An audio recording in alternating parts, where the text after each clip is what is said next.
큰 부자는 하늘이 낸다. 어느 자리에서 누군가가 이런 질문을 받았다. 누군가에게 이런 질문을 받았다. 작은 부자는 근면함에서 나오고 큰 부자는 하늘이 낸다. 소부유근 대부유천라는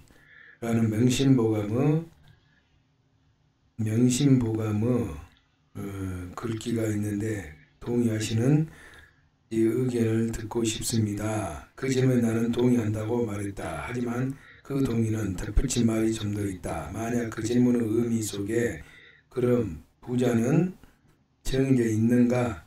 라는 뜻이 담겨 있다면 내 대답은 아니오다. 정해져 있기 때문에 명심보감의 말에 동의하는 것이 아니라 정해져 있지 않기에 동의하는 것이기 때문이다. 근면함으로 작은 부자가 나오는 것은 분명 맞는 일이다. 그러나 큰 부자는 천명을 받아 선택된 사람이 되는 것이 아니다. 거기서부터는 운이다. 나는 여러 번 실패한 후에 한 번의 성공으로 이 자리까지 왔다. 나는 많은 경험을 했고 자칭 타칭 선생 노릇을 하며 수천 명의 사업가 제자들에게 사업의 도를 가르쳐 왔다. 이런 내가 만약에 다시 망한다면 아무것도 없는 바닥에서 다시 이 자리까지 올라올 수 있을까? 아니다. 나는 나의 부지런함과 사업을 보는 안목의 힘으로 작은 부자로 살 수는 있어도 그 이상을 넘어가는 것은 아무것도 자신할 수 없다. 한 번 사업에 성공한 사람이 다른 사업을 또 성공시키는 비율은 처음 사업에 성공하는 사람의 비율보다 그다지 높지 않다. 만약 하늘의 뜻을 받은 사람이 부자가 되는 것이라면 함부로서라도 다시 부자가 되는 운명을 가졌다는 얘기다. 이 말을 반대로 얘기하면 큰 부자는 본래 하늘의 뜻에 달려있기 때문에 하늘의 뜻을 타고난 사람이 아니면 아무리 노력해도 큰 부자가 되지 못한다는 얘기가 된다. 이런 절대적 운명을 믿는 사람들은 해벌의 사주를 풀어보고 계명을 하고 미신에 절을 한다. 계명이 유용한 것은 계명할 정도로 새 마음, 새 사람으로 태어나겠다는 결심인 돈독이 하는 데 의의가 있는 것이다. 이름에 담긴 뜻이나 의미가 다른 인생을 주는 건 아니다. 계명으로 인생을 맡긴다면 세상의 이름 대부분 비슷할 것이다. 부자가 되는 운명이 따로 있는 것이 아니라 부자가 되는 상황이 있는 것뿐이다. 열심히 노력하고 성실하고 근면한 것은 부자의 요소일 뿐이다. 정말 큰 부자가 될 때는 우연히 마침 그날 그 자리에 내가 있었기 때문이다. 정말 큰 부자가 될 때는 우연히 마침내 그냥 그날 내가 있었기 때문이다.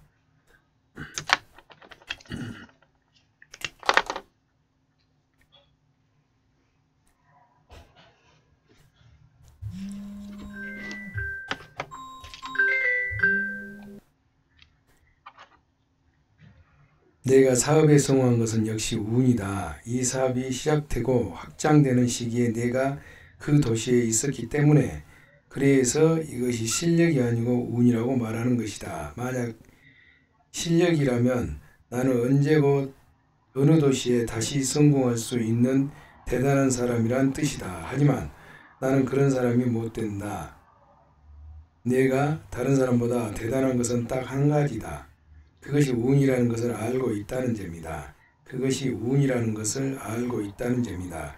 이것이야말로 주어진 부에 대해 항상 감사하고 겸손해져야 하는 근본적인 이유다.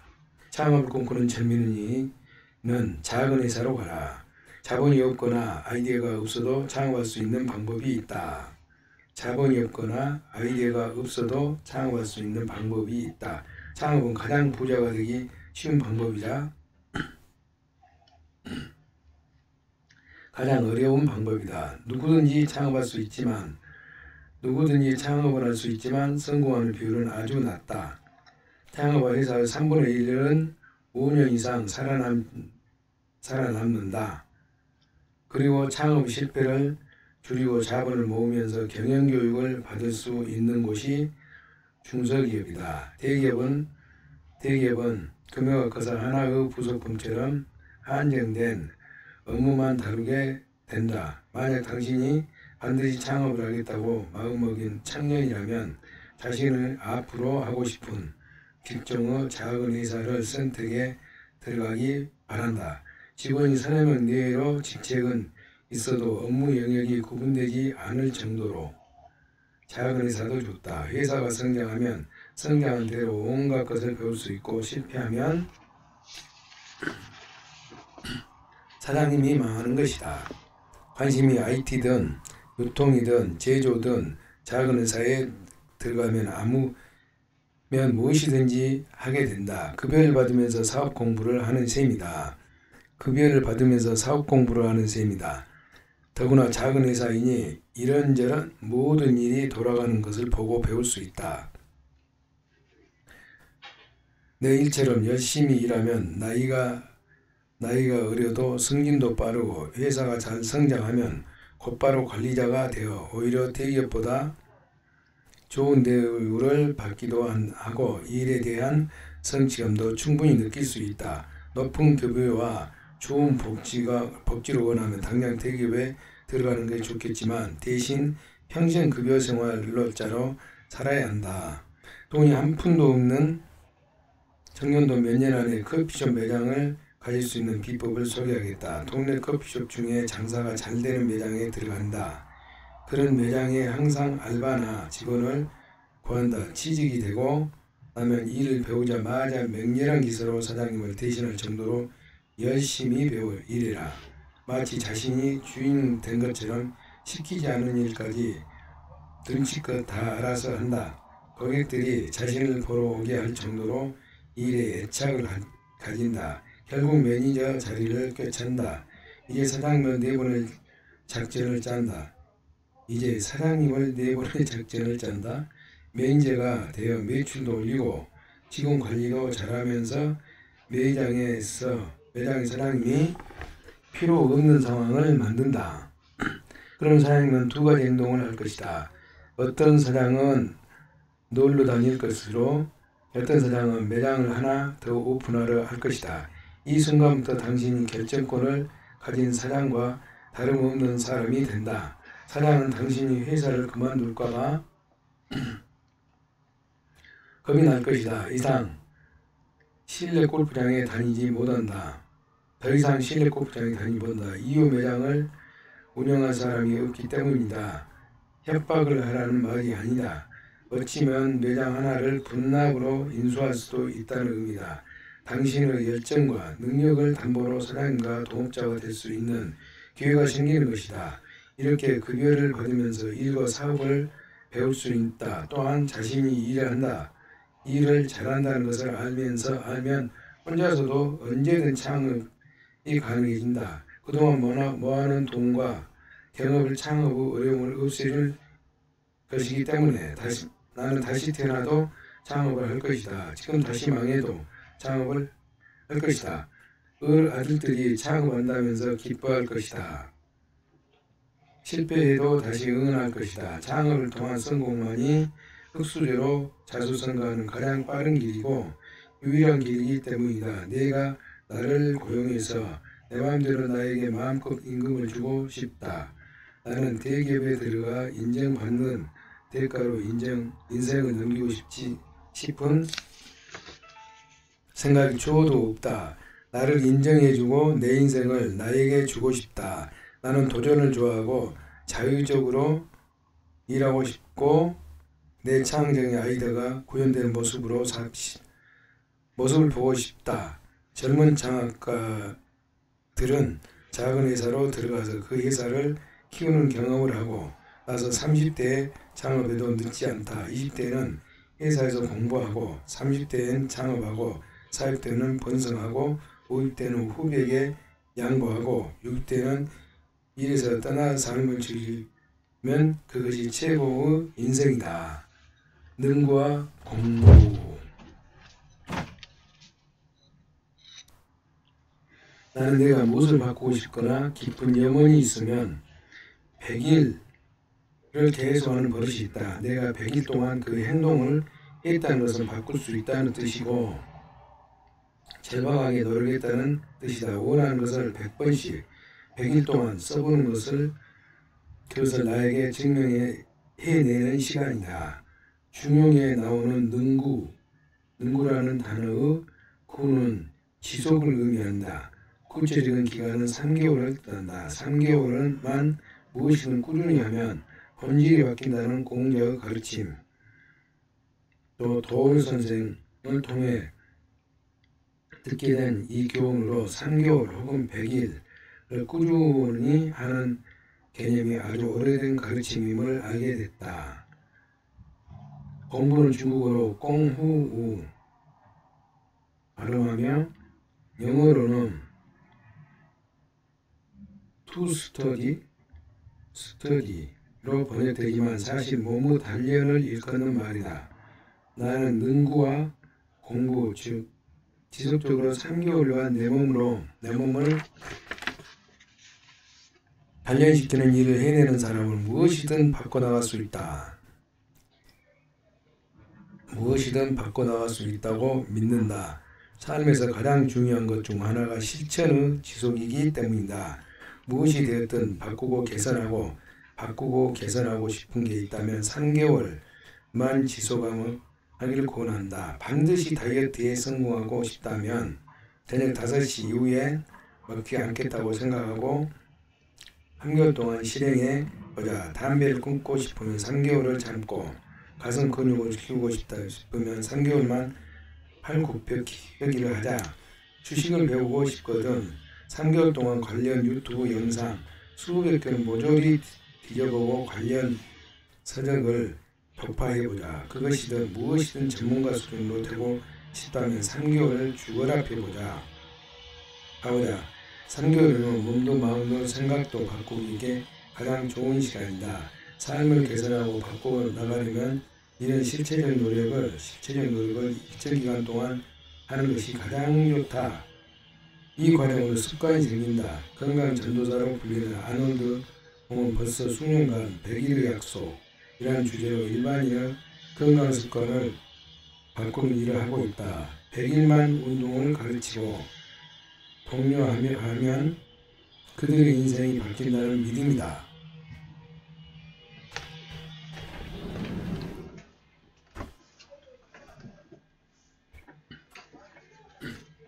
구체적으로 아무것도 시도하지 않는 사람은 다음 달이나 내년에는 다른 삶을 살 수 있을 거라는 희망을 버려야 한다. 돈을 벌고 투자한 것도 노력하고 배우고 공부해야 한다. 진짜의 삶을 살아야 겨우 자리를 잡는 것이 인생이다. 우연히 시간 나는 대로 하다가 어쩌다 보니 어느 행운이 아니라 불행이다. 자기가 만든 게 아니라 행운을 갖고 싶으면 언젠가 누군가가 반드시 되찾으러 온다. 무엇이든지 열심히 하고 지속적으로 해보자. 어려워도 100일만 해보자. 100일이 어려우니 3개월만 해보자. 능구와 공부. 왠지 당기지 않은가? 제발 당기기 바란다.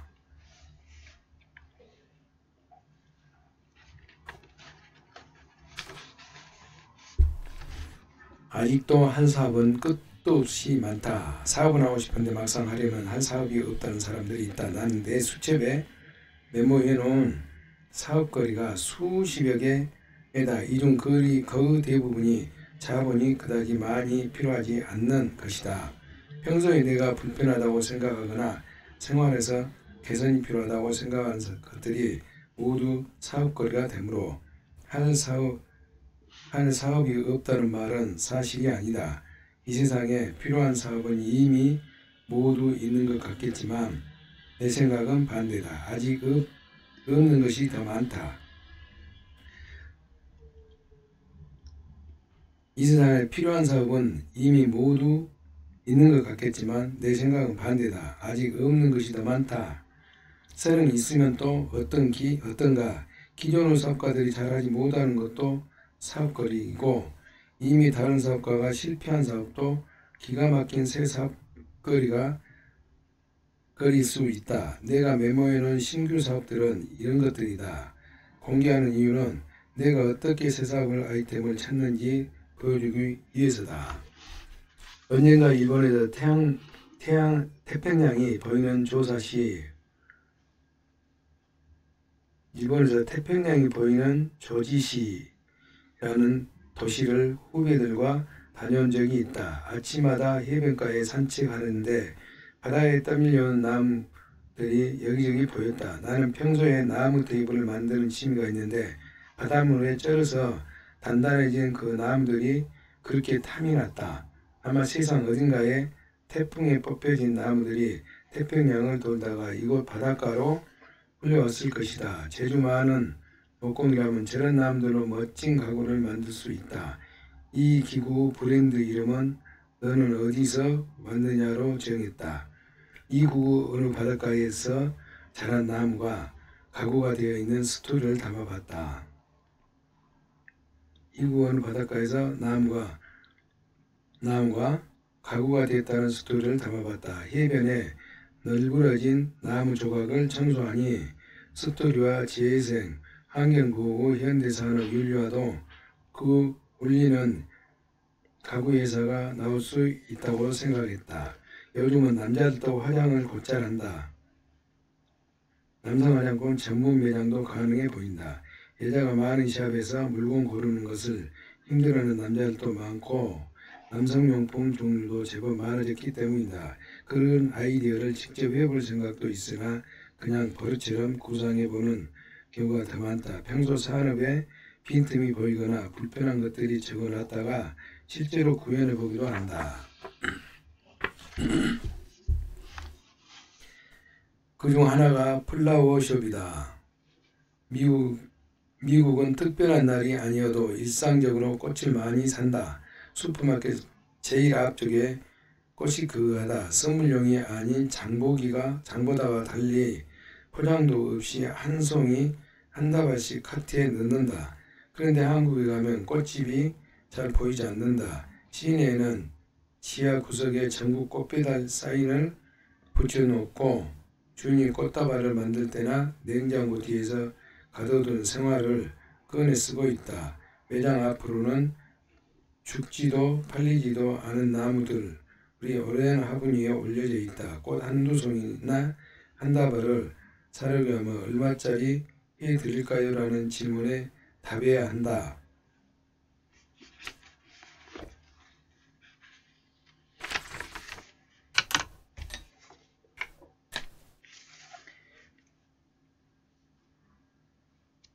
이런 아이디어들을 직접 해볼 생각도 있으나 그냥 버릇처럼 구상해 보는 경우가 더 많다. 평소 산업에 빈틈이 보이거나 불편한 것들을 적어놨다가 실제로 구현해 보기도 한다.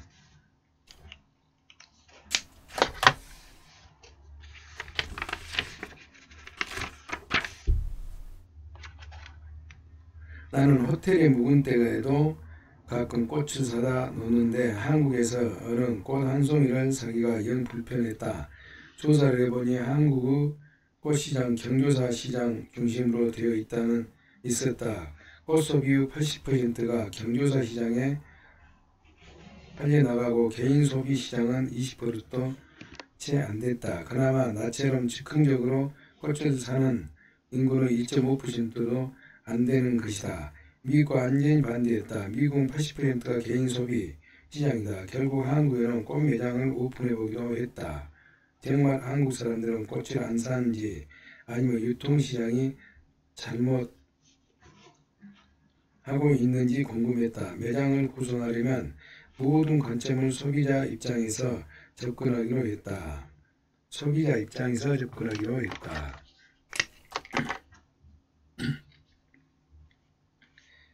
매장을 구성하려면 모든 관점 소비자 입장에서 접근하기로 했다.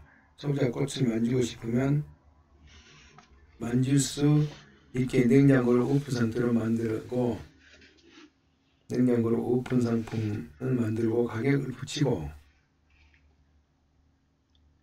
아트센터에서 소매점으로는 처음으로 경매권도 받아서 판매 가격도 소비자가 접근하기 쉽게 만들었다. 처음으로 경매권도 받아서 좋은 수입사는 직접 수입도 하고 한 송이씩도 팔게 만들었다. 약 2년 지난 현재 서울에 벌써 12개 매장을 오픈했다. 자신들이 꽃인 줄 이미 아는 10대들을 빼고는 모든 연령층과 모든 성별이 편의점에서처럼 쉽게 들어와서 꽃을 사갔다.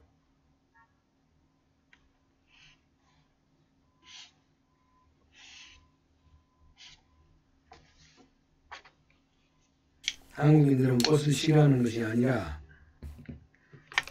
한국 유통시장이 실수한 것이었다. 꽃으로 선물 가게를 운영하고 있었으니 나처럼 꽃을 사고 싶은 사람은 살 데가 없었을 뿐이다. 현재 한국 스노우폭스 플라워의 총 매출은 소매상점으로 이미 전국 1등이다. 서울 시내에만 300여 개 넘게 오픈할 수 있을 것으로 보인다. 어쩌면 상장도 가능한 모델이다. 사소한 의구심으로 시작한 도전이 근사한 사업으로 자리잡게 된 것이다. 할 만한 사업이 없다는 사람은 할 만한 사업 아이디어를 보는 눈이 모자란 것이다. 사업은 아직도 끝이 없다. 만약 그래도 못 찾겠으면 이름 앞에 국제라는 단어가 붙은 모든 박람회를 다녀보기 바란다. 그 중에 이제 시장에서 비싼 부스를 구하지 못하고 구석에 사장이 혼자 나와 있는 애국 회사들이 있을 것이다. 한국 판권을 얻든가 아이디어를 개선하면 그것이 새 사업이다. 할 수 있는 사업도 끝도 없으니 욕심 있는 창업가들은 눈을 크게 뜨기 바란다. 사업가는 스스로에게 자유를 줄 수 있는 유일한 직업이다. 나는 젊은이들의 꿈이 대기업에 가는 것이라는 말을 믿고 싶지 않다. 젊은이들의 꿈이 대기업에 가는 것이라는 말을 믿고 싶지 않다. 나는 그들이 공무원이 되겠다고 죽어라 공부한다는 것이 괴롭다. 대기업에서 가장 큰 성공은 임원이 되는 것이다.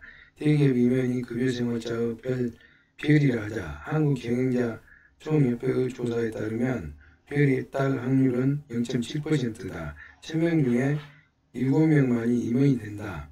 입사 후 부장 승진까지 평균 18년, 임원까지는 평균 22년 걸린다. 대졸 신입사원이 1000명을 입사한 부장까지 승진하는 사람은 24명이고 임원까지 오르는 사람은 7명이라고 조사 발표됐다. 이 조사에서 의하면 부장 승진이 2.4%, 말은 나머지 97.6%가 부장이 되지 못하면 해고가 되는데 그때 나이가 40대 중반, 게다가 해마다 임원 승진 비율도 낮아지고 있다. 언젠가 총영사관에서 휴턴 지역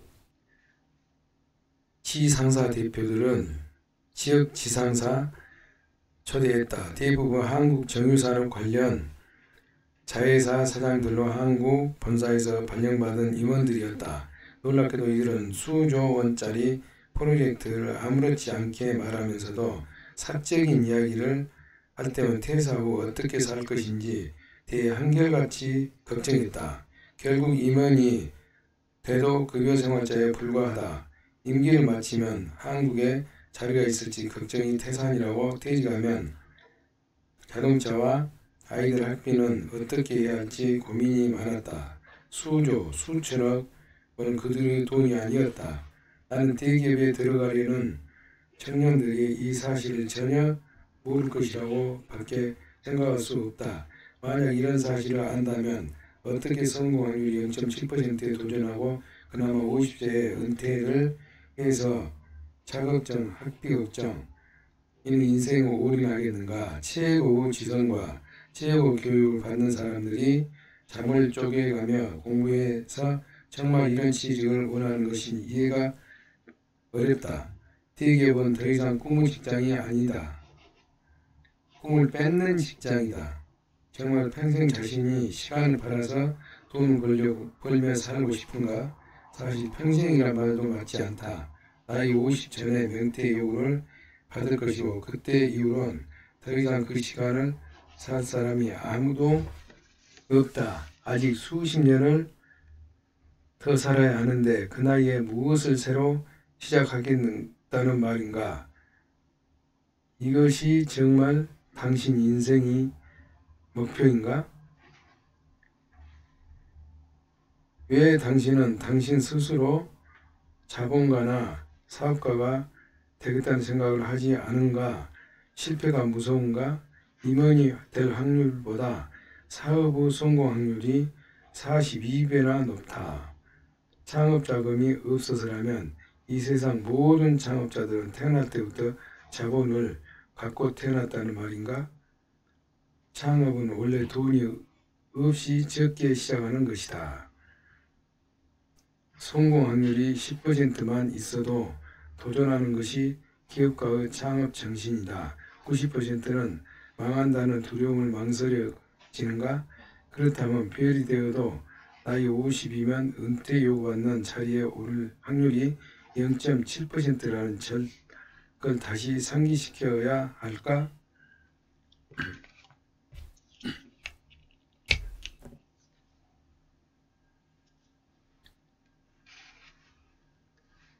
무엇을 시작하겠다는 말인가?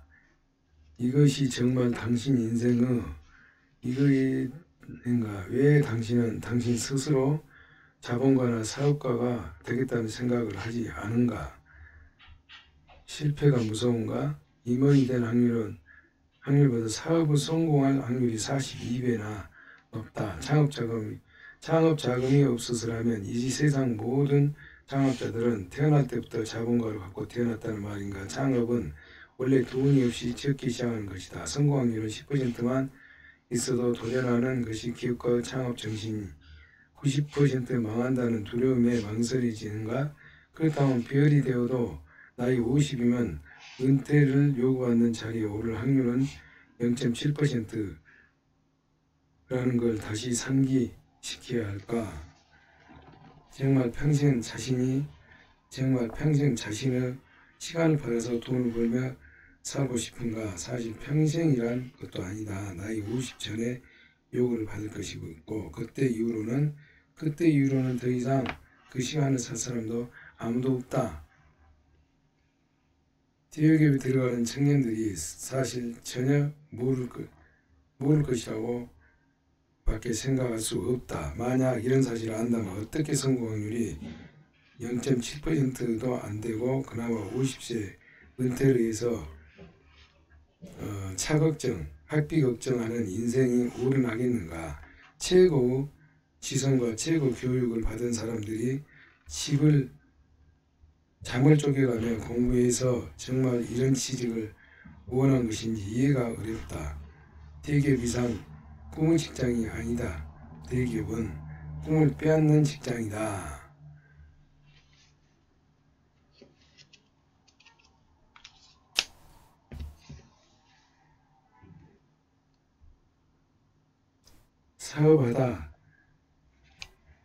사업하다 망할 확률은 90%가 사실이다 해도 임원이 되지 못할 확률이 14배 이상 높다. 이 비효율 경쟁에 그렇게 뛰어들고 싶은가? 어제의 나와 경쟁하면서 살고 싶지 않은가?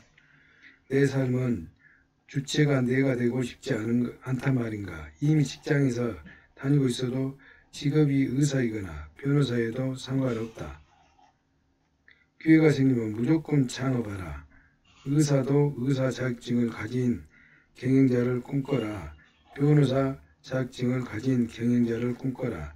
누구나 사업가가 될 수 있고 자본가가 될 수 있다. 절대로 대기업 취직을 목표로 한 번뿐인 인생을 넘기지 말기 바란다. 취직을 목표로 항상 도전하고 탈출을 꿈꿔라. 자신에게 직접 급여주고 자신을 평생 고용하고 자신의 시간조차 자신에게 돌려주는 꿈을 꾸기 바란다. 사업가는 자기 인생에서 자신을 선물할 수 있는 유일한 직업이다. 한 번밖에 없는 생에 나를 선물할 수 있는 길이 분명히 있다. 부디 여러분의 희망이 공포를 이기기 바란다. 돈마다 품성이 다르다. 돈은 그 돈이 만들어지는 과정에 따라 각기 다른 성격을 갖는다. 돈마다 성향도 있고 기질도 있어서 고집이 센 돈도 있고 배짱이 두둑한 돈도 물터진 돈도 있다. 집에 있기가 좋아 하는 돈도 있고 집 밖으로 나가면 절대로 들어오지 않으려는 돈도 있다. 한 부모 안에 태어난 자식이라도 각기 취향과 성향이 다르듯 돈도 마찬가지다. 고된 노동으로 번 돈과 주식 투자를 통해 얻은 수익, 카지노에서 번 돈, 저축에서 생겨난 이자 같은 돈은 똑같은 1000만원의 액면가라도 결코 같은 돈이 아니다. 같은 돈이 아니기에 어떤 돈을 죽어라 붙어 있으면서도 돈값을 못하기도 하고 어떤 돈은 쉽게 사라지고 어떤 돈은 다른 돈을 불러들이며 어떤 돈은 있는 돈까지 데리고 나간다. 태어나는 방식에 따라 돈의 품성이 다르기 때문이다. 그래서 돈을 벌 때는 가능하면 품질이 좋은 돈을 벌어야 한다. 품질이 가장 좋은 돈이란 당연히 정당한 방법으로 차곡차곡 모아지는 돈이다. 급여 수입이나 합리적인 투자나 정당한 사업을 통해 얻은 모든 수입이다. 자신의 아이디어와 노동을 통해 벌어들인 돈은 내 인생의 유일한 자산인 시간을 남에게 주고 바꾼 돈이라서 가장 애착이 가고 자랑스럽게 어떤 돈보다 소중하다. 이런 돈은 함부로 아무 곳에서나 사용하지 못하며 이런 돈이 모여 자산이 되어 투자나 저축을 통해 이자를 얻어내면 마치 아들보다 더 예쁜 손자 손녀 대하듯 귀해진다. 반면 이런 귀한 돈에 비해 일확천금으로 품질이 좋지 않다. 카지노에서 딴 돈은 다음 카지노에서 다른 돈까지 데리고 나가고 사기로 얻은 돈은 사치와 방탕한 생활을 하는데 사용되어 인생을 그르치게 된다. 투기에 가까운 투자나 급하게 부자가 되려는 마음으로 무모한 레버리지를 이용해 운 좋게 벌어들인 돈도 남에게 자랑하는 용도로 사용되다가 결국 모든 돈을 데리고 한꺼번에 집을 나가버린다. 때로는 나쁜 돈을 주인을 방해하거나 그 가족을 무너뜨린다. 좋은 돈을 모으려면 삶에 대한 확고한 철학이 있어야 한다. 돈의 주인이 좋은 돈만을 모으겠다고 마음먹으면 저절로 돈이 붙어있게 된다. 욕심을 부리지 않기에 오히려 사기를 당하지 않는다.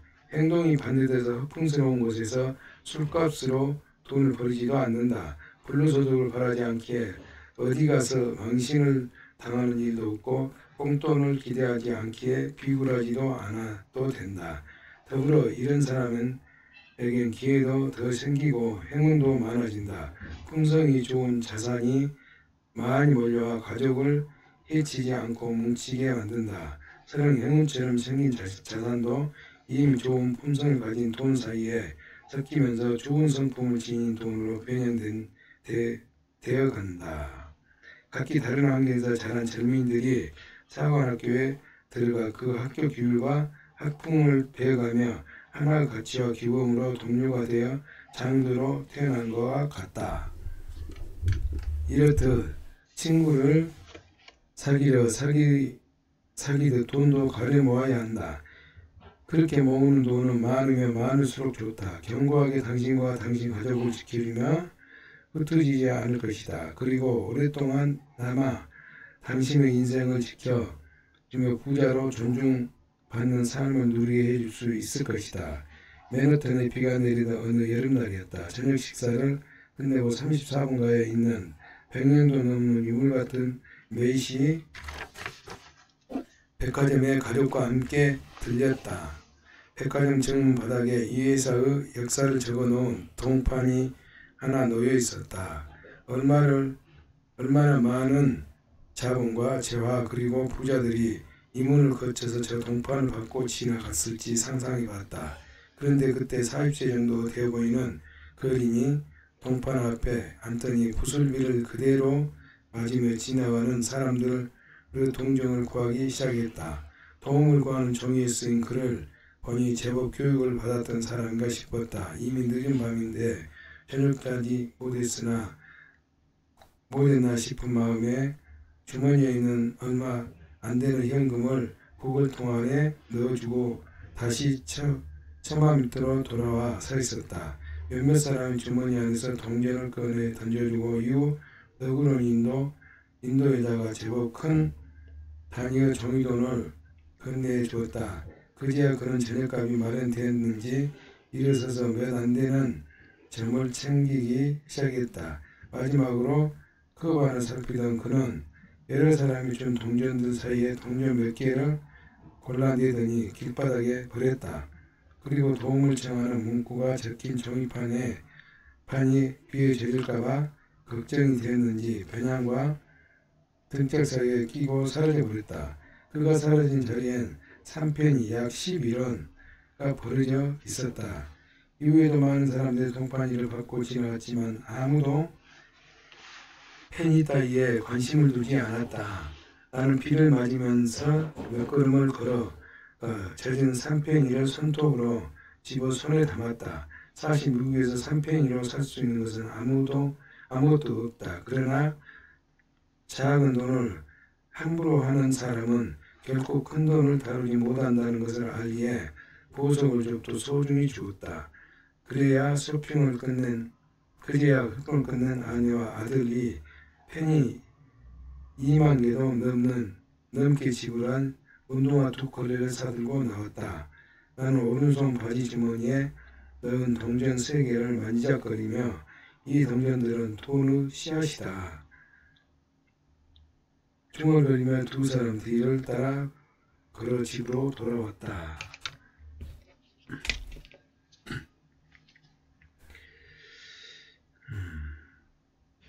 이 돈은 동전의 씨앗이다. 그 자리에 사라진 그 자리에 3펜이 약 11원가 벌어졌다. 아무도 이 펜이 따위에 관심을 두지 않았다. 비를 맞으면서 손톱으로 비가 걸음걸어 젖은 3펜이를 손톱으로 집어 손에 담았다. 펜이 2만 개도 넘게 지불한 2만 개면 22만 원 2켤레를 사들고 나왔다.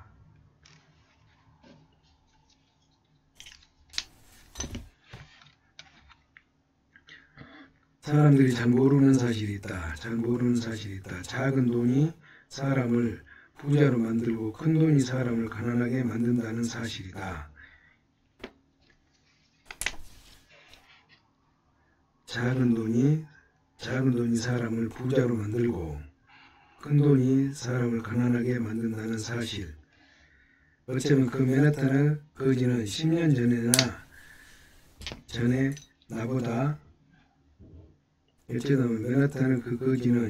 전에 나보다 부자였을지도 모른다. 맨하탄 금융가에서 큰 돈을 다루는 일을 하다 실수로 저질러 파산했는지도 모른다. 작은 돈을 함부로 하고 큰 돈만 줬다 그렇게 된 것인지도 모른다. 그 사이 가난한 이민자로 수없이 실패를 했던 동양인은 맨하탄 5번가에 베란다가 있는 집을 하나 더 사서 주말에 가끔 놀러오는 부자가 되었다. 작은 돈을 소중히 대했더니 큰 돈을 더 데려다 준 것이다.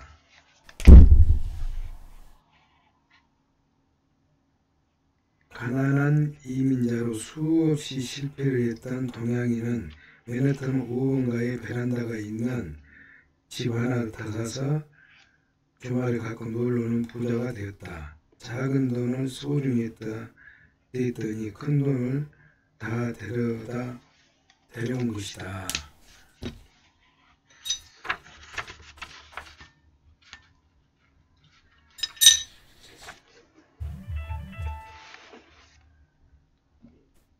가족 안에서 가장 부자가 됐을 때 부모와 형제에 대한 행동 요령.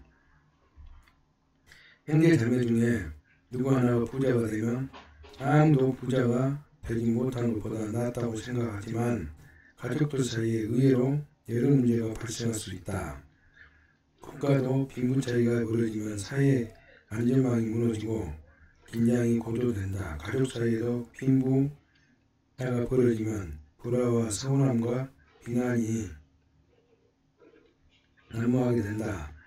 나의 독자는 모두 부자가 될 사람이라 믿고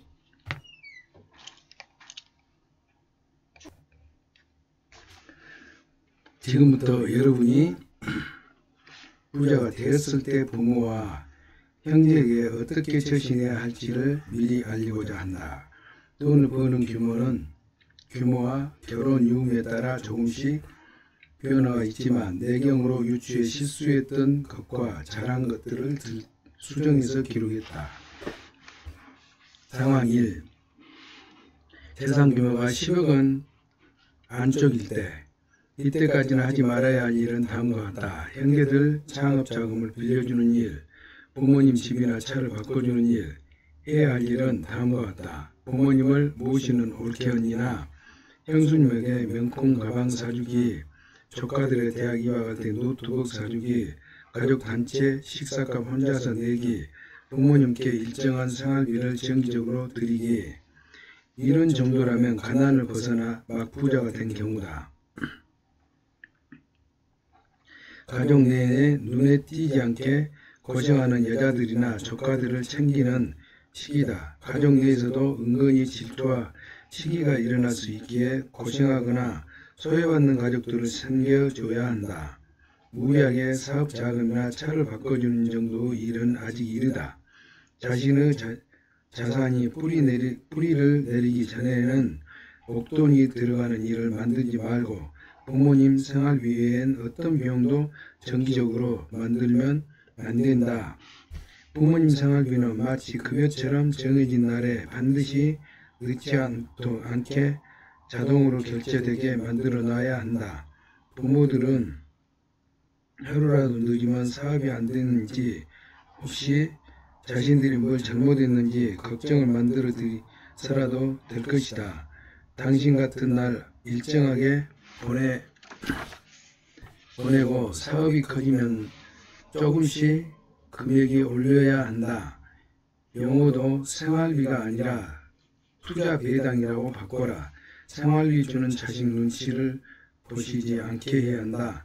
자식에게 젊어서 투자한 노력과 가치에 대한 배당 이익이라고 설명드리고 당당하고 편하게 받으시도록 한다. 또한 생활비를 모으지 않도록 독려해야 한다. 생활비가 일정하게 오지 않으면 불안해 쓰지 않으신다. 사정이 어려운 다른 자식들이나 손자 손녀를 돕는다고 안 쓰고 모으는 일 역시 직불카드를 만들어 드리고 잔고가 남으면 남은 돈 빼고 드리면 된다. 그러면 얼마마다 택시 타시고 커피 사드시고 꽃 사러 다니신 흔적이 통장에 보일 것이다. 형제들의 투자 요청, 주택자금 지원, 생활비 지원 등은 절대 하면 안 된다. 아직 물에서 미쳐 나오지도 않았는데 발목을 잡아 모두 함께 다시 가난으로 빠져들어갈 수 있는 시기다. 혹시 그런 일로 형제가 인연이 끊기도 안 된다. 아직 당신은 자녀와 배우자를 형제나 부모보다 먼저 챙겨야 되는 시기다. 그 돈으로 차라리 형수, 제수, 어머니, 여동생, 누나들에게 고급 가방 하나씩을 선물해주는 것이 훨씬 효과적이다. 이 시기는 가족을 지원하는 시기가 아니라 가족을 흩어지지 않게 하는 시기다. 상황이 재산 규모가 50억 원 안쪽일 때, 이때는 부모님의 집을 사주거나 차를 사주는 시기다. 부모님 용돈 정도가 아니라 생활비 전체를 책임져야 할 시기다. 조카들 학비를 내주는 시기도 됐다. 형제들이 질투하던 시기가 지나 인정하는 시기가 왔다. 이때는 큰돈을 써도 행세한다는 소리를 듣지 않는다. 조카들을 챙겨주는 이유는 두 가지다. 조카들을 챙기면 사촌들이 친척이라는 가족 공동체 개념이 명확해진다. 사촌들끼리 잘 어울리고 자주 만나게 된다. 다른 좋은 점은 내 형제 자매들이 어려운 부탁을 덜하게 된다. 자기 자녀들 학비를 내주고 여행을 보내주고 2박 때마다 노트북을 바꿔주는 부자 형제가 있다면 터무니없는 부탁을 하지 못한다. 조카들에게 쓰는 비용이 형제들 사업자금이나 보증, 주택자금, 지원 등으로 쓰는 돈보다 훨씬 싸고 현명한 지출이다. 이 시기에도 형제들에 대한 지원은 여전히 조심해야 한다. 상황 3. 재산 규모가 100억 원 이상 넘어갈 때, 이때부터는 형제들 중 가난한 사람이 있으면 안 된다. 그들이 가난에서 벗어나도록 적극적으로 도와줘야 한다. 그들은 가난은 이제 당신의 책임이다. 형제 자매 중에 사업가 기질이 있는 사람에게 사업체를 만들어주고 직책을 주는 시기이다. 당신뿐만 아니라 가문이 부자가 되도록 만들어야 한다. 이미 재산 규모가 100억대를 넘어섰다면 자산이 자신을 만드는 시기다. 부모님을 해마다 여행 보내드리고 부모님의 친한 친구들도 함께 보내드려서 자식 자랑을 부모 친구들이 하게 만들 시기다. 가족과 친척 사이의 보험이 아니라 보험이 되어야 한다. 친지들은 경조사를 지원하고 병원비 들어갈 일이 생기면 당신이 자기 보험사가 되어준다. 그리고 이 일을 모두 배우자를 통해서 해야 한다. 그래야 배우자가 가족 안에서 대우받고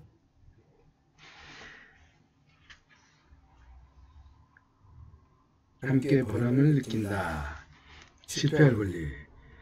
이 책을 끝까지 다 읽었는데도 용기가 나지 않고 방향을 모르겠다는 사람이 있을 것이다. 나는 현재 몇 개의 회사를 소유하고 있고 각기 다른 사장들이 회사를 운영하고 있다. 나는 아직 한 번도 내가 지휘하는 사장들이 실패했다고 징계를 해본 적이 없다. 오히려 도산하지 않음을 탓한다. 어떤 경우에는 실패가 내 눈에 보이는데도 그냥 방치하기도 한다.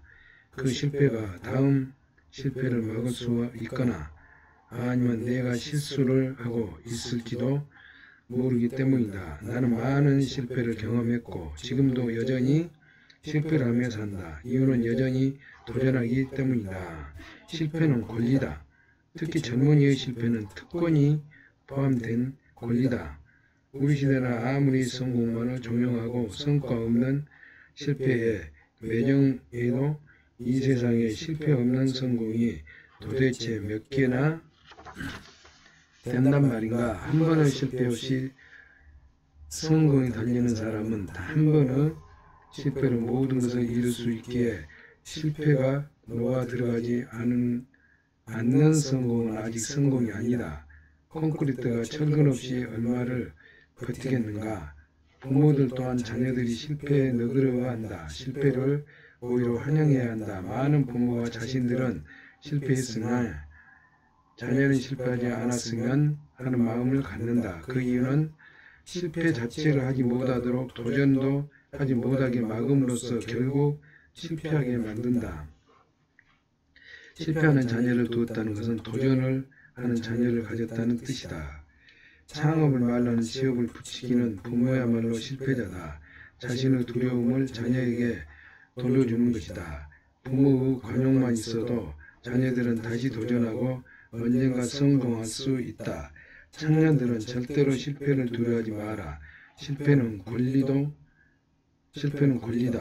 오늘도 그대는 실패할 권리가 있다. 실패할 권리가 없는 세상을 상상해 본 적이 있는가? 젊은이들에게 꼭 지켜줘야 할 권리다. 사람은 누구나 방황하고 좌절하며 성장한다. 단 한 번의 실패도 없이 성공 문턱에 오른 사람은 없다. 실패는 범죄가 아니라 무모한 일이라도 끊임없이 도전하라. 모든 성공은 도전하지 않는 자들에게는 항상 무모였기 때문이다. 책이 부자로 만들어줄까? 나는 책이야말로 여전히 삶의 가장 좋은 도구라 믿는다. 인터넷이나 방송을 통해 더 빠르고 정확한 자료를 찾아낼 수도 있지만 책이 주는 내밀한 정보에 따라갈 수는 없다. 나는 지금도 여전히 한 달에 20여 권의 책을 산다. 관심사가 다양해져서 독서량을 많은 편이다. 물리학 이론에 빠지면 관련된 책을 한꺼번에 주문하고 채권이 궁금하면 채권책을 모조리 산다. 특정 작가에 빠지면 절판된 책까지 중고로 찾아서라도 돈을 넣는다. 다행히 나는 책을 상당히 빨리 읽는 편이다. 300페이지를 이외로는 책을 2~3시간 아니면 읽는다. 필요하면 밑줄도 긋고 어떤 문장이 단어를 읽고 나의 의견에 따르면 여백에 적어놓기로 한다. 책의 내용과 다른 생각이 떠올라도 그냥 적어놓는다. 제목과 달리 내용이 부실하거나 마음에 들지 않은 책은 굳이 끝까지 읽지 않는다. 나는 작가와 책 제목을 잘 외우지 못해서 책을 또는 사는 경우도 있다. 못해서 읽은 책을 또 사는 경우도 있다. 다행히 요즘 인터넷 사이트에 주문을 하면 결제하기 전에 구매한 기록이 있다고 친절하게 알려준다. 나의 서재에 수천 권의 책이 있다.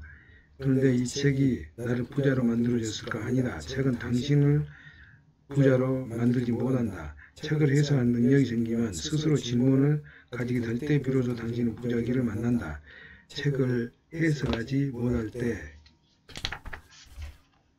책을 해석하는 능력이 생기면서 스스로 질문을 가지게 될 때 비로소 스스로 질문을 가지게 될 때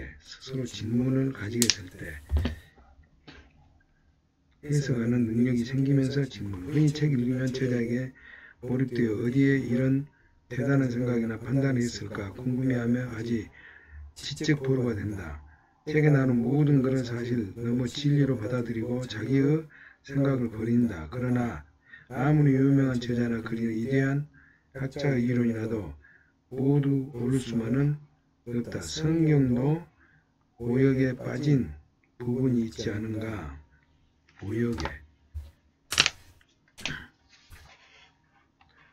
성경도 오역에 빠지는 부분이 있지 않은가? 그런데 저자에 빠져 필사하고 저자보다 내용을 더 잘 기억하는 사람도 있다. 저자에게 빠져 필사를 하고 저자 내용보다 더 잘 기억하는 사람도 있다. 어느 부분이 옳다는 것만 보고 그 밖의 모든 부분이 옳지 않을 수 있다는 생각을 전혀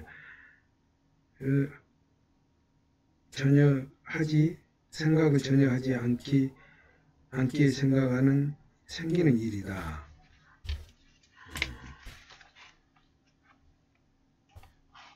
어느 부분이 옳다는 것만 보고 그 밖의 모든 부분이 옳지 않을 수 있다는 생각을 전혀 하지 않기에 생기는 일.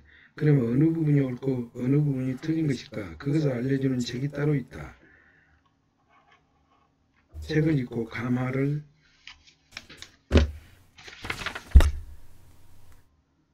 감화가 온 뒤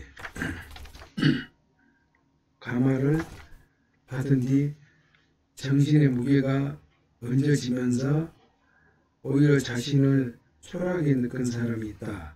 이런 경우라면 독서량이 많아질수록 어깨가 내려가고 무릎이 바닥에 닿는다. 그 의인들의 등을 타고 가는 것이 아니라 거인들의 엉덩이에 깔린 것이다. 이럴 때 어깨를 펴고 무릎을 세우면 거인과 함께 걷는 방법을 알려주는 책, 그 책은 바로 산책이다. 산책을 통해 살아있는 책을 접하는 것이 산책. 의심하지 않고 질문하지 않는 책은 아무리 읽어도 죽은 책이다. 산책을 통해 책으로 얻는 주제와 관점을 생각하며 자기 스스로 기준을 작가의 권위에 무조건 굴복하지 않고 옳고 그름을 스스로 판단하는 시간을 가져야 한다. 이를 통해 내려간 어깨에 굽어진 무릎을 펴고 스스로 흘러서는 모습을 연습을 해야 한다. 책을 읽을 때마다 무릎은 다시 굽혀질 것이다. 하지만 스스로 생각하는 연습을 생각하다 보면 다리에 근육이 생기고 어깨 펴지면서 스스로 혼자 우뚝 서는 날이 있을 것이다. 산책과 자문을 통해 의심하고 질문하는 습관, 질문하고 길러야 한다. 그릇 긋거나 조용히 앉아 오늘 읽은 책의 내용을 숙고하는 시간을 가져보기 바란다. 그러면 아무리 위대한 선생이 쓴 책이라도 페이지를 늘리기 위해서 쓴 헛소리는 라는 게 단순히 팔기 위한 제 목적에 따라 이론 만들어낸 자기개발서 보인다. 당신 마음은 무릎이 건강했기 때문이다. 산책은 몸도 마음도 건강하게 하니 하루에 10,000보 이상 걷기 바란다. 10,000보 이상. 신은 왜 공평하지 않을까? 아무리 노력해도 희망이 보이지 않고 지속되는 실패와 좌절이 다가오면 사람은 신을 원망한다. 나도 여러 번 실패를 보고 좌절이 있었던 시절 신이 이렇게 잔인할 수 있는지 원망스럽다. 이렇게 열심히 노력하고 나쁜 짓을 하지 않고 도전했는데 왜 분번 실패했는지 이해가 되지 않았다. 나 같은 사람이 성공하면 참 많은 사람을 도우며 살 텐데 왜 나를 행운을 주시지 않는 의심스럽고 억울했다. 그러나 시간이 지나고 나서 보니 신은 항상 공평했다. 내가 성공한 다음이라서가 아니다. 성공 전이나 성공 후 어느 때든 신은 무슨 일이든 관여하지 않음으로써 공평함을 이루신다. 돌이켜보면 내가 7번을 실패하든 14번을 실패하든 관여하지 않으셨을 것이다. 반면에 내가 터무니없이 많은 돈을 벌거나 과분한 칭송을 받아도 관여하지 않으신다. 신은 세상이 스스로 돌아가도록 관여하지 않음으로써 자신의 공평함을 나타내신다. 신이 공평하다고 믿는 사람들이 넘쳐날수록 실망이 번져서 결국 불공평함이 확장되는 것이다. 그러니 아무리 힘들어도 신을 원망하지 말고 신에게 의지하지 말고 스스로 일어서라. 신의 도움을 얻지 않고 스스로 일어서겠다고 마음을 먹어야 정말 길이 보일 수 있다. 신에게 하는 청혼의 기도, 신은 전혀 동요하지 않으실 것이다. 신에게 드리는 기도, 신이 무슨 말씀하시든지 듣는 시간이 내가 신에게 하고 싶은 말은 시간이 아니다. 신을 믿지 않는 사람도 이런 이치로 이 눈에 신을 모시는 사람이 왜 그분을 괴롭히는지 알 수 없다. 좌절하거나 실패하기도 신을 원망하거나 자책하지 마라. 신의 잘못도 아니고 당신 잘못도 다시 도전하면 된다. 신이 세상에 관여하지 않는 것은 무심이다. 무심이 아니라 무의다. 신이 우리를 사랑하지 않아서가 아니라 진정 사랑하여 그러는 것이다. 우리가 스스로 행동하고 자연히 스스로 움직이도록 놓아줌을 실현하시는 것이다. 신이 세상에 관여하는 순간 세상 모든 것을 정지될 것이다. 정지란 죽음이다. 이것이 세상을 이끄는 방식이다. 신이 관여하지 않음을 통해 당신을 축복하고 지지하고 있음을 일컬어 마음껏 세상 부와 축복을 다 가져가길 바란다. 그래서 당신 스스로 신이 하고 싶은 일을 그 부를 통해 할 수 있기를 축복한다. 항상 투자만 하는 송 사장과 항상 화가 나 있는 그 아내. 송 사장은 장사의 신이다. 차라리 매장마다 성공이라고 만드는 메뉴마다 히트다. 서울 인근에 있는 그 디저트 카페는 언제나 손님으로 가득하다. 근처에 고깃집도 하나 운영하는데 매장마다 장사가 잘 된다. 송 사장이 일하는 카페 뒤쪽에는 카페 매장뿐만큼이나 큰 연구실이 있다. 실제로 입구에는 연구실이라는 안내판을 붙여놨다. 송 사장 컴퓨터 파일에는 2만 장 넘는 사진들이 있다. 메뉴, 진열 방식, 조명, 기구, 소품, 복장 등으로 잘 정리되어 있다. 일본과 유럽, 동남아시아의 유명하다는 식당을 다니면서 얻은 아이디어들이다. 송 사장이 이런 학자적 탐구 덕분에 가게 카페 손님들이 해외여행을 하지 않아도 세상 여러 나라 메뉴를 먹을 수 있으니 카페는 늘 북적거린다. 그렇지만 그 아내 윤씨는 항상 남편에게 화가 나 있다. 결혼생활 20년째인데 아직까지도 집에 없고 벌어놓은 재산도 없기 때문이다. 주변에서는 알부자로 알고 있고 형편이 어려운 친정집에서는 은근히 기대도 하지만 정말 돈도 없고 재산도 없다. 더구나 매장이 2개나 되는데도 아침부터 저녁까지 매일 출근을 해야 한다. 만약 출근하지 않으면 집안에 생활비가 들어오지 않기 때문이다. 남편 꼴이 보기 싫어 카페로 출근을 안하고 고깃집으로 출근한다. 송 사장 카페 뒷방 연구소에는 직원이 6명이나 있다. 카페에서 일하는 4명보다도 많다. 연구소 직원들은 카페에서 일하지 않는다. 카페 직원들은 연구소 직원이 되는 것이 꿈이다. 급여도 많고 하는 일도 창의적이기 때문이다. 송 사장 꿈은 원대하다. 이 카페를 전국에 퍼뜨려 대기업으로 만들고 싶다. 그래서 메뉴 연구소를 만들어 세상에 맛있다는 모든 메뉴를 직원과 만드는 것이다. 메뉴 개발 속도가 얼마나 빠른지 1년에 4차례씩 카페의 메뉴가 전부 바뀐다. 덕분에 손님들은 즐거워하지만 이내 윤씨는 속이 탄다. 이유는 간단하다. 송 사장이 카페로 버는 돈을 메뉴 연구소 직원들 급여로 모두 쓰기 때문이다. 직원들을 데리고 일본으로 메뉴를 공부하러 다니고 수시로 메뉴를 업그레이드 하느라 메뉴판이나 시설 개설로 매년 그 비용이 수익보다 더 들어가기 때문이다. 잔소리라도 하면 새로운 메뉴가 대박을 터뜨려 우리를 부자로 만들어줄 것이라며 흥분한다. 메뉴가 바뀌면 그릇도 바뀌고 그릇이 바뀌면 테이블도 조명도 모두 바뀐다. 가끔 업계 사람들이 찾아와 송 사장을 칭찬하고 부러워하는 꼴을 보면 아내는 속이 뒤집어진다. 송 사장은 완벽주의자다. 송 사장이 카페를 하기 전에는 카센터를 했었고 그전에는 인쇄소를 했었다. 한국 최초의 인쇄소를 만들겠다며 수입이 생기는 대로 독일제나 일본제 인쇄가 다 모았던 시절이었다. 최고 외제차 수리 분야 전문 카센터를 만들겠다며 중고 외제차를 종류대로 사서 모두 해체하던 시절도 있었다.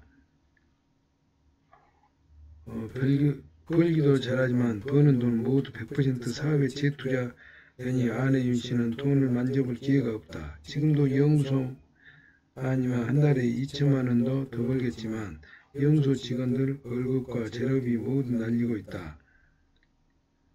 고깃집에 가서 생활비라도 빼내오지 않으면 거기서 버는 돈으로 연구소 직원들이 더 늘어날 게 뻔하다. 남편이 저렇게 열심히 일하고 돈 많이 벌어서 좋겠다는 동네 친구들 인사에 복장이 터질 것 같다. 나는 분명히 안다. 송 사장은 절대 부자가 될 수 없다.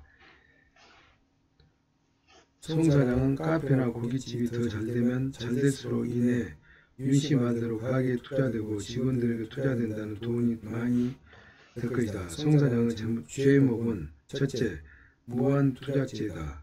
회사는 투자 비용이 있다. 비율이 있다. 어떤 회사고 이익의 100%를 매해 투자하는 회사는 없다. 설령 송 사장이 매장을 수십 개 갖게 돼도 이내 윤씨에게 돈이 돌아가는 날은 없을 것이다. 더 큰 회사를 만들기 이후에 더 큰 투자를 해야 하기 때문이다. 그러다 한 번 실수하면 다시 바닥으로 가기 때문이다. 두 번째, 제목은 횡령이다. 타인의 재물을 유용하는 경우 형법 356조에 위배되며 이는 10년 이하의 징역 또는 3천만 원 이하의 벌금에 처한다. 송 사장은 아내 윤 씨의 재산을 횡령할 것이다. 부부는 재산 공동체다. 부부가 함께 살면 누가 돈을 벌든 수익이 반은 배우자 몫이다. 송 사장은 사업을 통해 번 모든 돈을 사업에 재투자함으로써 아내 몫을 횡령한 것이다. 전액을 재투자하려면 아내에게 허락을 받아야 한다. 허락을 고사하고 반대로 하는데도 매년 이런 식이었다. 그러나 남편 송 사장 가장 큰 죄는 이익을 반을 아내에게 주고 나머지 반으로만 사업을 키우는 것이 훨씬 현명한 일이라는 것을 경영자이자 가장으로서 모르고 있는 경영무지죄다. 송 사장은 경영무지죄를 이야기하려고 여기까지 왔다. 송 사장은 가장이자 사업 경영자다. 사업은 폼으로 하는 것도 아니고 봉사활동도 아니다. 가족과 내 자유를 얻기 위해 처절한 종교활동에 가깝다. 그동안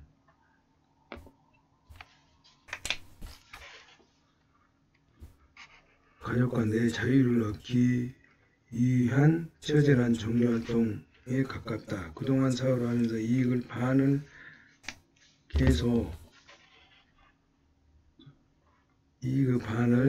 계속 아내에게 줬더라면 아내는 가장을 존중하고 자랑스럽게 했을 것이다. 송 사장도 이익 반을 아내에게 매년 넘겨줬으면 지금 집도 하나 사놓고 노후저축도 마련해 놓았을 것이다.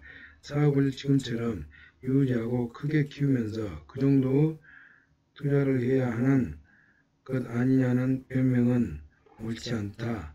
송 사장은 가족을 위해 사업을 하는 것이 아니라 가족의 희생을 빌미로 자신의 허영을 위해 일을 하고 있기 때문이다.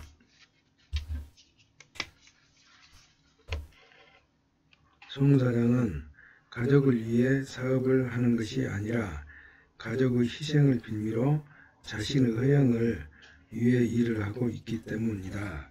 아내가 남편 송 사장을 무시하고 화가 나 있는 것은 당연하다. 송 사장에게 당부하고 싶다. 이익의 반을 아내에게 돌리라. 아내의 당연한 지분이다. 그것이 또한 당신에게도 좋은 일이다. 집안의 재산은 아내에게 옮겨오기 전까지는 완전한 자산이 아니다. 아내가 보호하는 돈은 집안의 실제 자산이다. 사업을 하면서 이렇게만 하면 당신은 사업도 보호하고 집안의 재산도 누릴 수 있다. 무엇보다 가장 큰 혜택은 아내가 당신의 사업가로 자랑스러워할 것이라는 점이다. 송 사장이 이거를 반드시 읽기 바란다. 동업을 이렇게 생각하세요? 어떻게 생각하세요?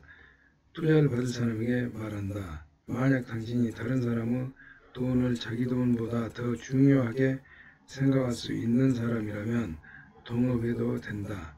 투자자에게 분기별로 정기적으로 재무제표를 보고해 줄 의무가 있다고 믿고 행동하면 동업을 해도 된다. 만약 사업이 잘 되면 친구 돈으로 돈은 돌려주고 동업을 파기할 욕심이 없다면 동업에도 좋다. 당신이 급여를 가져갈 때 동업자에게 급여와 수준을 보고할 책임이 있다고 해도 동업해도 된다.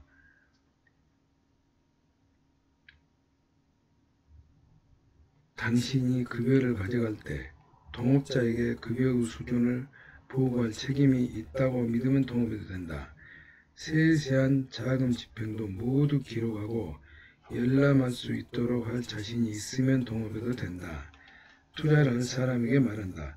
만약 당신이 사업이 잘못돼도 자기 돈을 돌려받을 생각을 하지 않는다면 동업해도 된다. 동업자가 사업이 안 될 때도 여전히 급여를 가져가는 것이 맞다고 생각하게 하면 동업해도 된다. 동업자의 회사 직원을 내 회사 직원처럼 함부로 할 생각이 없다면 동업해도 된다. 밖에 나가 그 회사를 내 것이라고 자랑하고 다니지 않을 자신이 있으면 동업해도 된다. 두 사람에게 말한다. 만약 두 사람이 계약을 명확히 문서화했고 공증을 했으며 지분, 직책, 급여, 경영권, 수익금을 배분 방식, 세금을 한계, 주식 양도시, 동업권, 재투자 비율, 계약 파기 조건 등의 항목을 명확하게 기록한 서류가 있다면 동업해도 좋다. 만약 두 사람이 이 회사 혹은 증자, 배당 등에 대한 용어를 이해하고 이 문제를 문서로 협의했으면 동업해도 좋다. 두 사이에 정확히 업무 역할표가 있고 이를 이행하지 못했을 경우 수익 배분의 비율 조정에 대한 협의를 마쳤으면 동업해도 된다. 동업은 잘 되어도 문제고 안 되면 더 문제다. 동업자를 잘 만나면 일에 대한 스트레스보다 동업으로 인한 스트레스가 더 무서워진다. 그러나 좋은 동업자를 만나면 당신 같은 사람 두 사람이 함께 힘을 합친 것이다. 그러니 좋은 동업자 관계를 유지하기 위해서는 모든 것을 문서화하여 서로의 자산을 존중해 줘야 한다. 또는 우정보다도 강해서 계약이 불분명하고 빈틈이 보이면 우정도 가족에게도 허물어져 버릴 것이다. 부부 사이에도 부자지간에도 간도 가를 수 있는 것이 합쳐진 돈이다. 두 사람이 친구이거나 가족이지만 돈은 서로 친구나 가족이 되지 못한다. 돈이 서로 친구가 되고 가족이 되는 일을 정확한 계약이 있을 때에만 일어난다. 우정은 우정대로, 돈은 돈대로 따로 생각하기를 바란다. 남의 돈에 대한 존중만이 모든 동업 문제를 해결해 준다.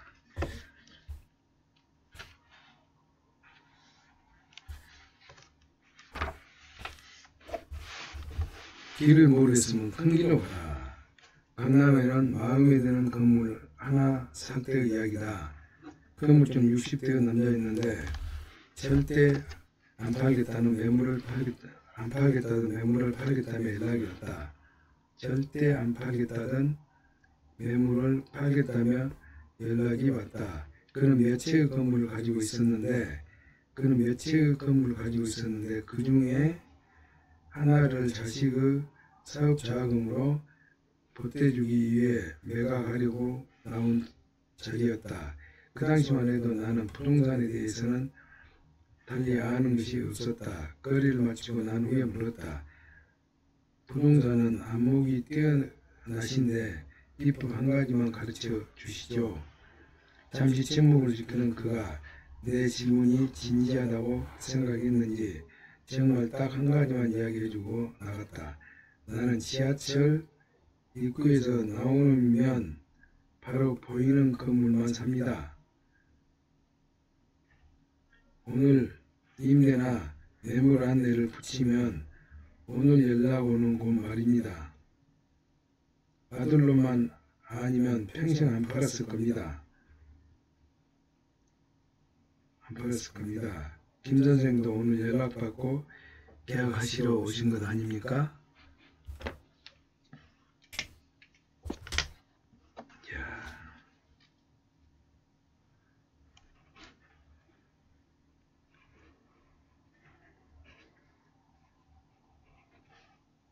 나는 지하철 입구에서 나오면 바로 보이는 건물만 삽니다.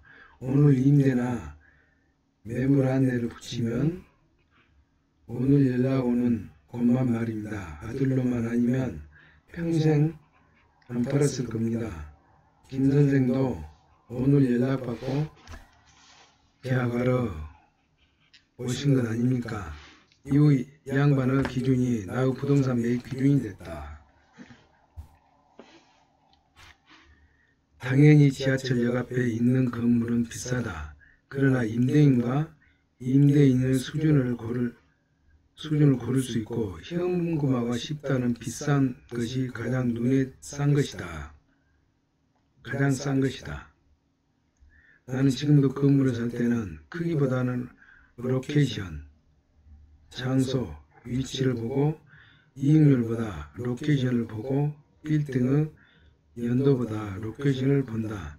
부동산 전문 투자가 아닌 사람이 얻을 수 있는 가장 크고 안전한 수익은 로케이션, 장소와 위치, 로케이션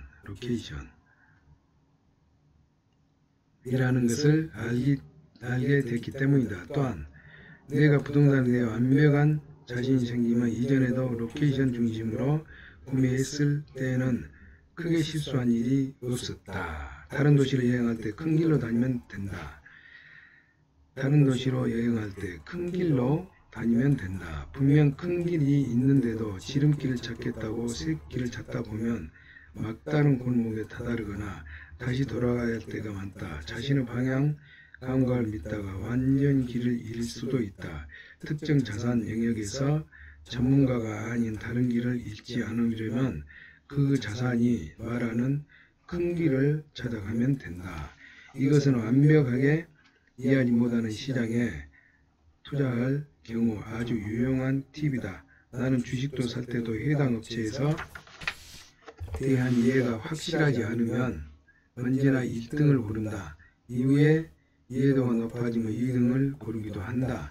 나는 아직 부동산 투자에 대한 이해가 부족하지만 자산 분배 차원에서 부동산을 보유해야 할 때가 있다.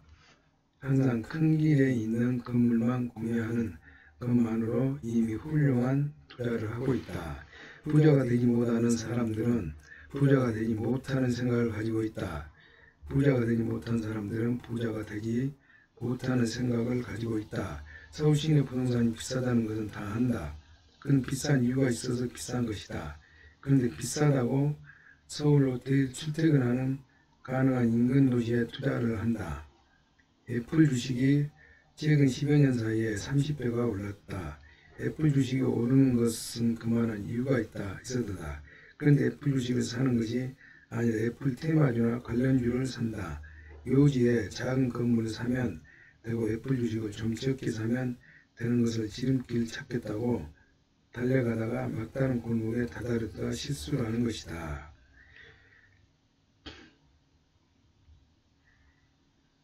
요지에 작은 건물을 사면 되고 애플 주식을 좀 적게 사면 되는 것을 지름길을 찾겠다고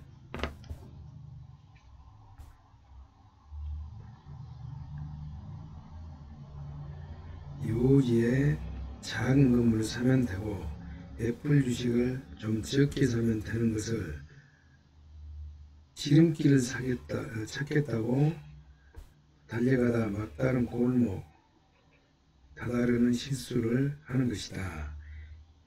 이미 열매가 자라고 있는 나무가 있는데 그 씨앗을 받아 나무를 키우겠다며 리스크를 만들고 있는 것이다.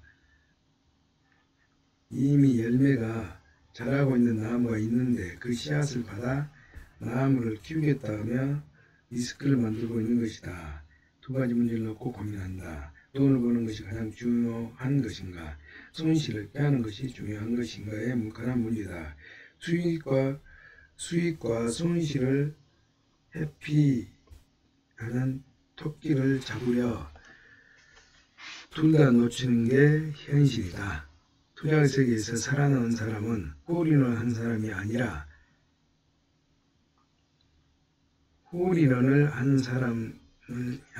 버디를 많이 한 사람이다. 홀인원 한 사람이 우승하는 경우도 드물고 다음 경기에 우승하겠다고 홀인원에 목숨 걸지도 않는다. 하지만 다들 홀인원의 버디를 가볍게 생각한다. 더블 보기만 하지 않아도 친구 사이에 우수한 선수일 것이다. 보기나 더블 보기를만 하지 않아도 친구 사이에 우수한 선수일 것이다. 자신이 모르는 것과 제어할 수 있는 것을 줄여가는 것이 자신이 모르는 것과 제어할 수 있는 것을 줄여가는 것이 최고 투자가들이 하는 일이다.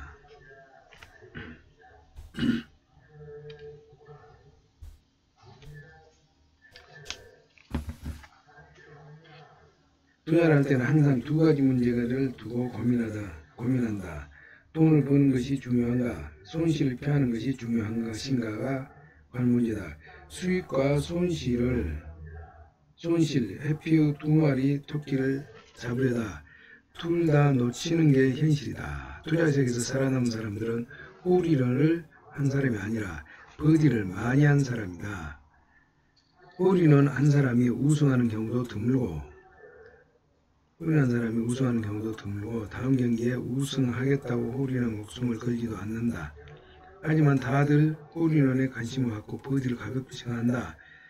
보기나 버디, 더블 보기만 하지 않아도 친구 사이에 우수한 선수일 것이다. 자신이 모르는 것과 제어할 수 없는 것을 줄여가는 것이 최고 투자가들이 하는 일이다.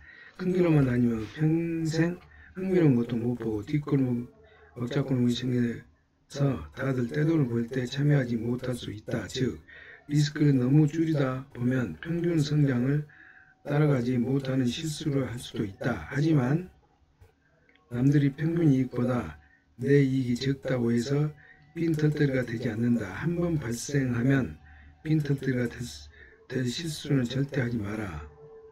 한번 낙오되면 절대 이 시장에서 다시 들어오지 못한다. 그 동네 사람이 되어 모든 골목 구석구를 알게 되기 전까지는 반드시 큰 길로 다니기 바란다.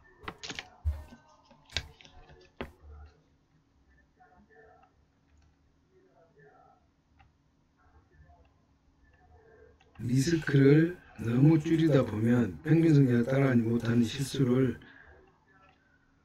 할 수도 있다. 하지만 남들이 평균 이익보다 내 이익을 적다고 해서 빈털터리가 되지는 않는다. 한번 발생한 빈털터리가 될 실수는 절대 하지 마라. 한번 낙오되면 절대 시장이 돌아오지 못한다. 그 동네 사람이 되어 모든 골목 구석구석 알게 되기 전까지는 반드시 큰 길로 나가기 바란다.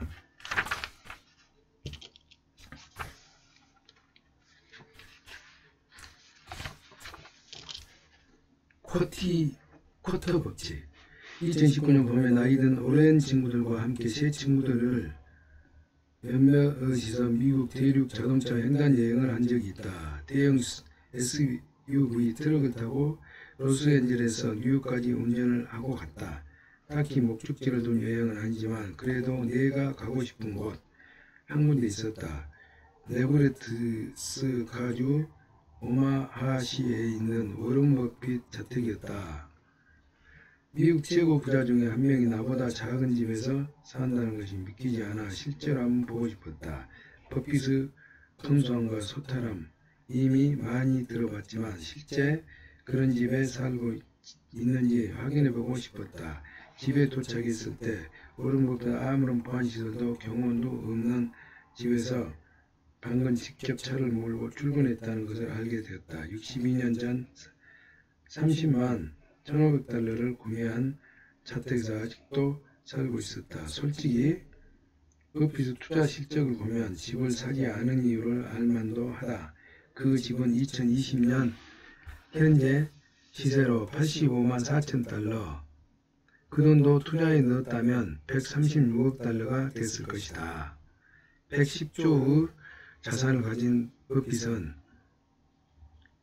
그동안 삼성전자가 2010년 하반기에 출시한 20달러짜리 폴더폰을 사용하다가 최근에 아이폰으로 갈아탔다. 아침 식사도 출근길에 맥도날드에서 모닝 세트 중 하나를 고르는데 미국 케이블 채널 HBO와의 인터뷰에서 재정적으로 넉넉하지 않다고 느낄 때는 그 중에 싼 것을 고른다고 말한 적도 있다. 사실 그는 나보다 몇만 배 부자지만 나는 그보다 몇 배나 부자로 살고 있다.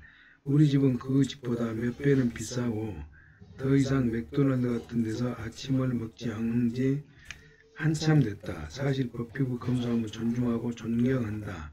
세계 최고 부자들 중 한 사람이 실제로 지극히 평범한 미국 중산층의 삶을 살고 있으니 담장에 철조망이나 경비원을 세워두지 않고도 살 수 있는 것이다. 이것이야말로 가장 멋진 부분 중 하나다.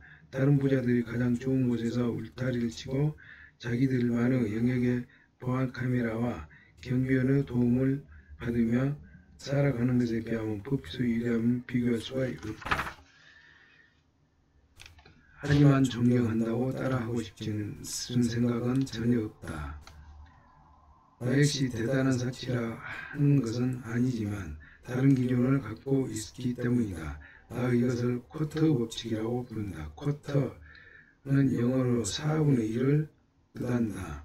내 동일한 수준의 경제력이나 수입을 가진 사람들의 쿼터 수준에서 생활하는 것이다.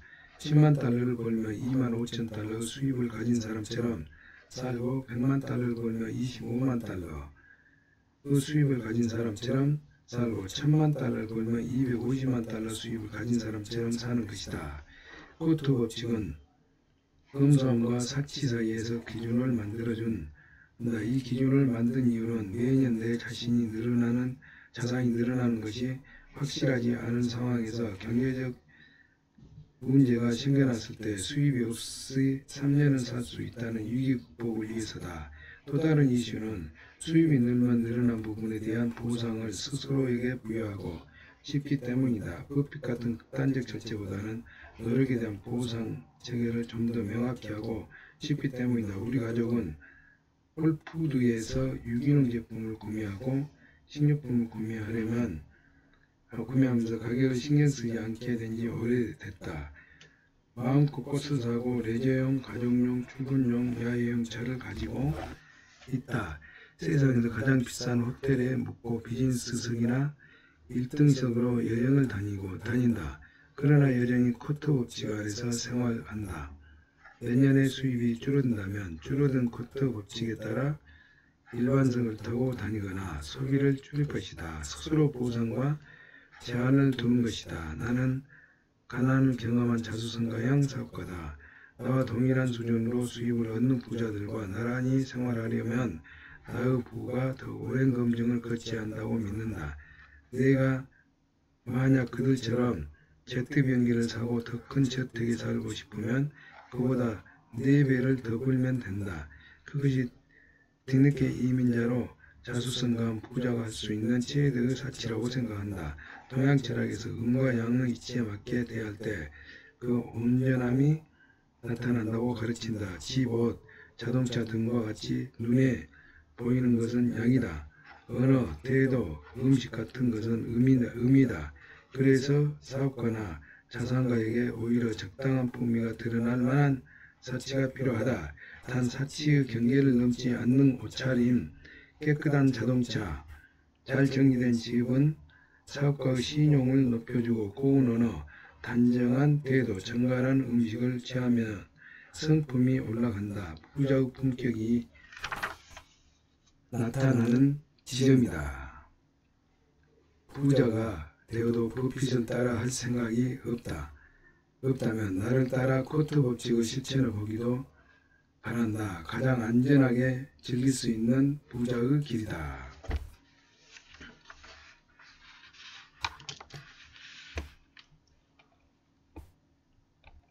6일째 296페이지부터 350페이지까지 읽어드렸습니다. 415페이지는 오기입니다. 오기. 예. 내일은 353페이지부터 415페이지까지 7일 동안 완독을 해드리겠습니다. 감사합니다.